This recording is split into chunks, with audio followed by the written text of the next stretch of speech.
Assalamualaikum warahmatullahi wabarakatuh. Bolehkah seorang perempuan menggugat cerai suaminya karena suaminya berpoligami? Simak videonya sampai habis. Sering sekali muncul pertanyaan seperti itu. Tentu saja Islam membahas dengan jelas perihal poligami sampai ke akar-akarnya. Semuanya pasti tahu kalau poligami itu dibolehkan dalam syariat Islam apabila mampu berlaku adil. Allah Subhanahu wa taala berfirman dalam Al-Qur'an kalau seorang muslim boleh menikah lebih dari satu, dua, tiga, bahkan empat. Namun hal ini tidak lantas membuat poligami menjadi hal yang mudah untuk dilakukan. Ada banyak syarat poligami dalam Islam yang harus dipenuhi oleh seorang pria ketika hendak melakukannya. Lantas bagaimana dengan sikap seorang istri yang meminta untuk ditalak atau dicerai oleh suaminya ketika mendapati suaminya melakukan poligami? Ketika seorang suami melakukan poligami, seorang istri memang boleh menggugat cerai jika melihat dari undang-undang yang berlaku di negeri ini. Namun apabila dilihat dari syariat Islam, maka hal ini sama sekali tidak diperbolehkan. Poligami bukan salah satu syarat yang bisa memenuhi hak istri untuk meminta talak dari suaminya. Ketika seorang istri merasa tertekan karena kondisi tersebut, biasanya akan dilakukan mediasi melalui pengadilan agama.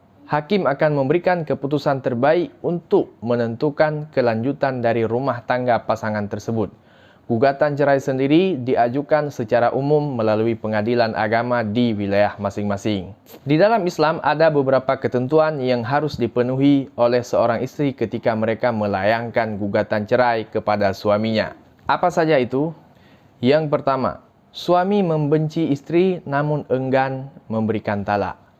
Itu penyebab yang boleh menggugat ke pengadilan. Yang kedua, suami menyakiti istri.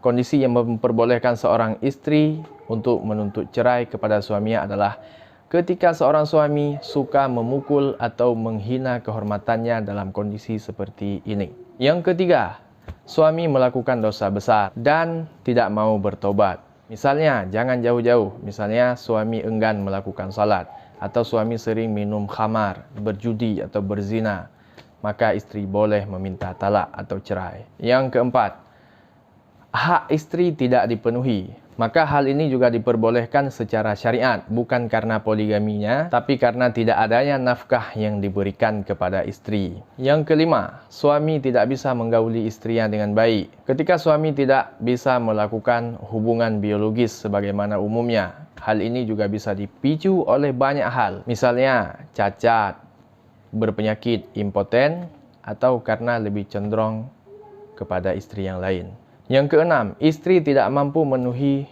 kebutuhan suami. Ketika seorang istri sama sekali tidak membenci suaminya, namun dia ketakutan tidak bisa memenuhi kebutuhan suaminya tersebut, maka diperbolehkan untuk menggugat cerai. Dan itulah kiat-kiat yang membolehkan seorang istri menggugat suami ke pengadilan, menggugat cerai.